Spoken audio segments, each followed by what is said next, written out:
After enduring David Jaffe's absurd comments this past week about the Wii U not being impressive and the importance of having a larger technological e-beam than your fucking adversary, I could no longer withstand the urge to unleash the figurative kraken.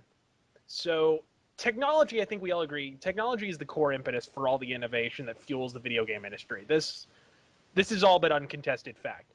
Even the less technologically imposing machines like the Nintendo Wii, out of necessity, were packed with a new motion control device so they could at least perpetrate the masquerade of being on the cutting edge. But as the wheels of technological advancement sort of grind ahead, they simultaneously crush the smaller studios underfoot.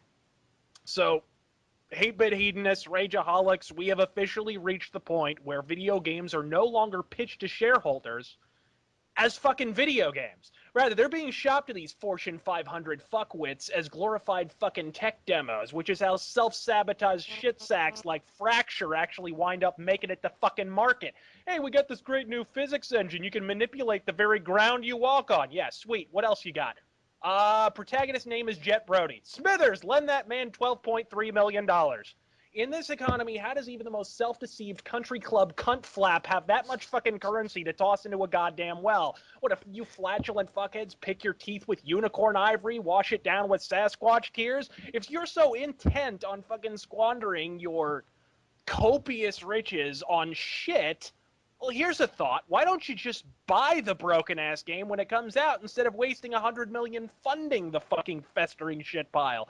And developers are culpable, as far as I'm concerned, in this fucking variety of Windex-swilling retardation. I've seen developers begin interviews, honest to God, I've seen them begin interviews by saying, well, we spent so much on the proprietary game engine that we then had to make up for it, so we had to appeal to a wider audience. Thus, the smaller market game studios find themselves pulverized between a rock and a fucking greedy place. But why is this a bad thing, you might ask? After all, we've all imbibed in these bloated AAA extravaganzas. Hell, I've made my show based entirely on reviewing these kinds of games.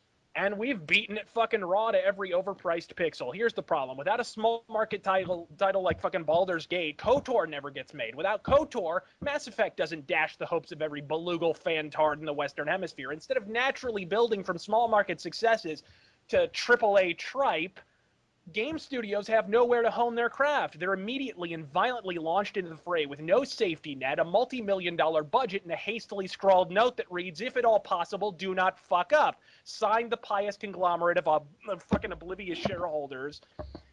Is it any wonder, given that structure, that the modern game industry is such a smoldering fucking pile? Did Red Dead Redemption require Rockstar's proprietary Euphoria engine in order to be fun? Fuck no. It would have been just as fun with a plain old Havoc or Unreal physics engine. If you don't believe me, try playing Guns sometime. And the money they saved could have been reinvested to ensure the game's narrative wasn't a straight goddamn line. Game industry, you're officially wasting money on fuck all. You're so busily measuring your little technological cocktail wiener against Konami's little cocktail wiener that you've neglected to note that you're both being torn from top to tail, from top to fucking tail by capitalism's throbbing Burmese python penis. And in the process, you've given gaming at large the allure of a school shooting.